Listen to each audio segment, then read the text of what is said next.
Hola, soy Ignacio Torralba, el Tiet, y esto es Entender de Vinos. Hemos hablado en varias ocasiones de cómo se elabora el vino y de las fermentaciones y tal, pero en esta ocasión me gustaría entrar un poco más en profundidad en lo que es la fermentación y las levaduras que la llevan a cabo. O sea, lo que dirían algunos los espíritus del vino. Hace miles de años que el hombre y la mujer elaboran vinos. Algunos lo han hecho muy bien, pero sin saber exactamente cómo se lleva a cabo el proceso. Y llegaron a creer que eran los espíritus los que convertían el mosto en vino. Por eso dieron en llamarle a las bebidas alcohólicas bebidas espirituosas. Fue Louis Pasteur cuando descubrió en el mundo de la microbiología aplicada al vino la información básica de cómo hacer el vino se puede leer en los tratados agrícolas editados hace más de 500 años. Las levaduras del vino son hongos, sí, hongos como la trufa o el champiñón, de la familia de los ascomicetos, muy pequeños, con una sola célula, unicelulares, que tienen la capacidad de transformar el zumo de la uva con un contenido de considerable complejidad. Tiene azúcares, glucosa, fructosa, ácido tartárico, ácido málico, proteínas, vitaminas, agua, etcétera, etcétera. Es un líquido muy complejo, un zumo de uva, un mosto. La finalidad de las levaduras o su intención no es producir vino, sino que utilizan el mosto como un medio rico en nutrientes que les resulta favorable para alimentarse y reproducirse, que es su único interés, para lo cual producen unas sustancias de desecho equivalentes a sus excrementos, que son básicamente el alcohol y el CO2, y que curiosamente son los que a nosotros nos interesan. Tras la fermentación siguen estando en el vino los ácidos orgánicos del mosto, gran parte de los aromas primarios, los que son propios de cada variedad de uva, la materia colorante y otros muchos compuestos como el resveratrol, simplemente porque son sustancias que a las levaduras no les interesan. Además surgen como productos de las complejas reacciones que tienen lugar durante la fermentación una larga lista de sustancias, tanto sápidas como aromáticas, entre las que cabe destacar los aromas secundarios que varían según el tipo de levadura que produzcan la fermentación. Hay una gran cantidad de levaduras con características muy diferentes y con diferentes formas. Las hay elípticas, redondeadas, alargadas, apiculadas y todas se reproducen por gemación, cuando están en un medio nutritivo que les resulta propicio, como es el caso del mosto. Si el ambiente se les vuelve hostil porque les falta alimento o hay demasiado alcohol, forman una especie de saquitos llamados ascas para protegerse, y dentro de estas ascas hay esporas que son como sus huevos, que esperan pacientemente a que las circunstancias vuelvan a ser propicias para empezar a reproducirse, iniciando un nuevo ciclo, y permanecerán en los rincones de la maquinaria o del lagar, resguardadas en grietas de los tinos de fermentación, en el terreno, en los troncos, en las cepas. Son muy adaptables. Cuando empieza la maduración de la uva, transportadas por el viento o por las patas de los insectos, se adhieren a la piel de los granos de uva, que tienen en su exterior una especie de cera adherente llamada pruina. Y de nuevo, tras la molturación de la vendimia, se incorporan al mosto y vuelta a empezar. Su tamaño es microscópico, entre 2 y 10 micras. La micra ya sabéis que es la milésima de milímetro, lo que quiere decir que para cubrir un milímetro habría que poner en fila 200 o 300 levaduras. Hay más o menos una docena de levaduras con interés enológico, que son las que saben hacer bien el trabajo, para nuestros intereses, claro, y a su vez se dividen en especies. Entre deseables e indeseables se han identificado más de 70. La superstar es la Saccharomyces ellipsoideum, también llamada Saccharomyces cerevisiae, seguida de cerca de la Cloequera apiculata, de forma apiculada, lógicamente, como su nombre indica. También están las Saccharomyces chevalieri, típica de las uvas tintas, y las Saccharomyces oviformes o bayanos. A pesar de que se utilicen levaduras seleccionadas, las levaduras llamadas de bote, es imposible exterminar las autóctonas. Son muchas y muy pequeñas. Las especies de levadura son prácticamente las mismas en todas las regiones vinícolas, aunque con las variantes de estar adaptadas a las condiciones del entorno.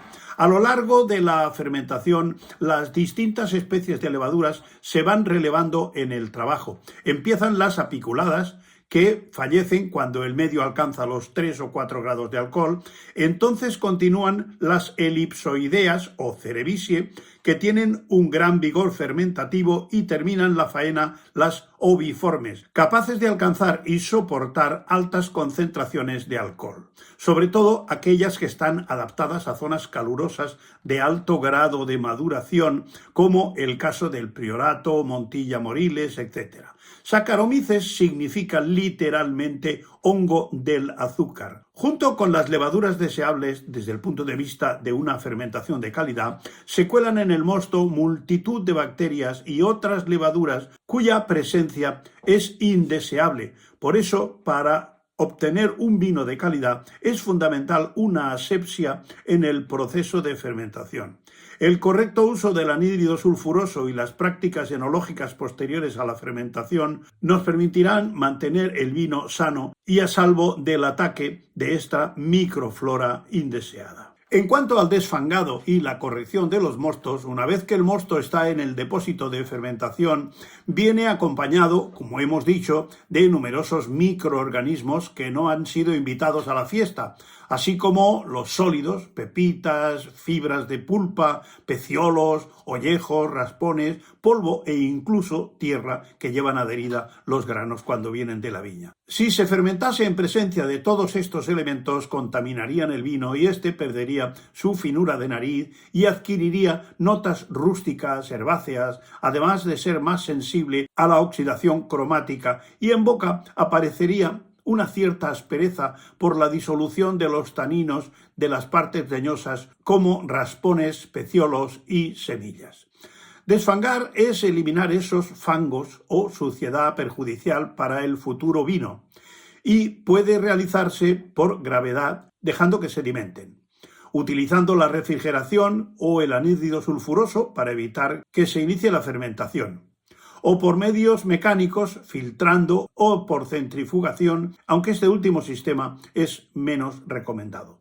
La sedimentación es el más utilizado y suele durar de 6 a 24 horas, tras lo cual, para que se inicie la fermentación, conviene previamente equilibrar el mosto en aquellos parámetros que por clima no alcance de forma natural para una correcta transformación del mosto y posterior conservación del vino. Corregir estas carencias o excesos es un trabajo delicado del enólogo, que según la latitud de la viña se puede encontrar básicamente 3 supuestos: falta de acidez, bajo contenido en azúcares o exceso de acidez. En los climas cálidos y con uvas muy maduras suele ser necesario aumentar la acidez, que escasea por exceso de la maduración del fruto.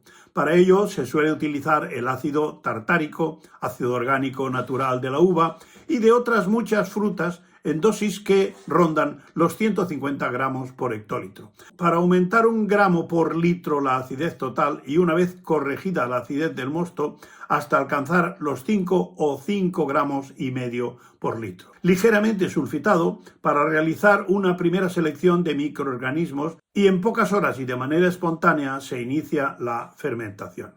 En climas más fríos o septentrionales puede ser que la cantidad de azúcar sea escasa para obtener el grado alcohólico requerido. Entonces será necesaria la chaptalización, que es una práctica ideada por un farmacéutico francés llamado Chaptal, que descubrió en su obra El arte de hacer vinos, publicada en el año 1801. En climas fríos es frecuente que la maduración sea escasa y no permita al vino alcanzar más allá de los 6 o 7 grados de alcohol, lo que, según la legislación, el producto resultante no podría llamarse ni vino. Chaptal conocía que por cada 17 gramos de azúcar las levaduras producen 1 grado de alcohol, y recomendó la adición controlada de sacarosa para que el mosto tuviese el grado de alcohol necesario.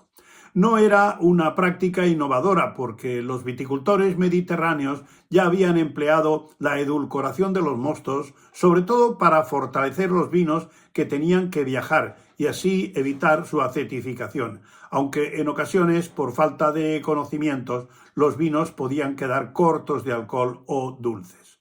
El método produce controversia porque puede ser que 4 o 5 de los grados de alcohol procedan de los elementos extraños al vino, como la remolacha, el azúcar de caña, o también podría conseguirse el mismo resultado añadiendo mosto de uva concentrado y rectificado, con lo que el producto final sería exclusivamente procedente de la viña. A pesar de lo cual, grandes enólogos recomiendan el azúcar de caña para enriquecer los vinos. Desde el punto de vista químico, también existe el recurso empleado por los países fríos de utilizar el tartrato neutro de potasa y el bicarbonato potásico y el carbonato cálcico precipitado que reaccionan con parte del ácido tartárico insolubilizándolo en el proceso conocido como desacidificación. Yo reconozco que queda un vídeo un poco técnico que le irá muy bien a las personas pues, que hacen de forma casera a sus vinos, pero es un vídeo